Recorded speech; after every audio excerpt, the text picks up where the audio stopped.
শীতের এক হিমেল সকাল, হালকা কুয়াশায় ঢাকা ছোট্ট গ্রাম কাননপুর।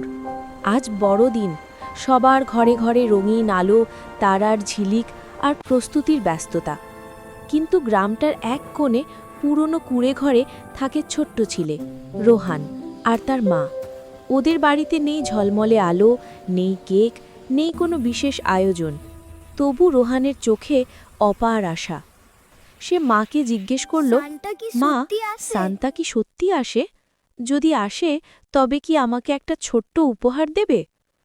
মা হেসে বললেন, মনটা যদি ভালো থাকে তবে প্রতিদিনই সান্তার উপহার পাওয়া যায় বাবা। কিন্তু রোহান সেটি পুরো বুঝল না, তার মনটা একটু খারাপই হয়ে গেল। বিকেলের দিকে রোহান বাজারের দিকে যাচ্ছিল। পথে দেখে এক বৃদ্ধ মানুষ বরফে ভিজে কাঁপছেন। কারও চোখে যেন তিনি ধরা পড়ছেন না। রোহান থেমে গেল, নিজের পাতলা মাফলারটা খুলে ওর গলায় জড়িয়ে দিল। বৃদ্ধ মৃদু হাসলেন, ধন্যবাদ বাছা, সবাই ছুটছে নিজের আনন্দের দিকে, তুমি থেমে দিলে নিজের উষ্ণতা। রোহান মাথা চুলকে বলল, আজ বড়দিন, সবাই তো খুশি থাকা উচিত, তাই না? বৃদ্ধের চোখে এক অদ্ভুত আলো জ্বলল। তিনি বললেন, আজ রাতে তুমি আকাশের তারা দেখো, তুমি তোমার উপহার পাবে। বলে তিনি হঠাৎই অদৃশ্যের মতো ভিড়ের মাঝে মিলিয়ে গেলেন। রোহান অবাক। রাতে রোহান আকাশের দিকে তাকিয়ে থাকল। তারারা ঝিকমিক করছে, আর ঠিক মাঝরাতে উড়ে আসলো এক ছোট্ট ঝলমলে আলো।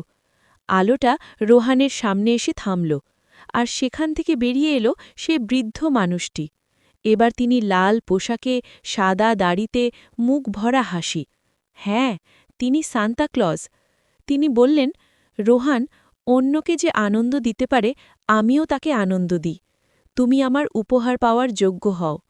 তার হাতে একটি ছোট্ট বাক্স এগিয়ে দিলেন। রোহান খুলে দেখে একটি উষ্ণ লাল জ্যাকেট এবং একটি ছোট্ট নোট, তোমার হৃদয়ের উষ্ণতাই পৃথিবীর সত্যিকারের বড়দিন। রোহান চোখে জল নিয়ে সান্তাকে জড়িয়ে ধরল। সান্তা আবার আকাশে উড়ে গেলেন, আর রোহান তার জ্যাকেট পরে মায়ের কাছে দৌড়ে গেল। মা জিজ্ঞেস করলেন, কে দিল? রোহান হেসে বলল, সান্তা, আর হয়তো আমার নিজের ভালো মনটাই।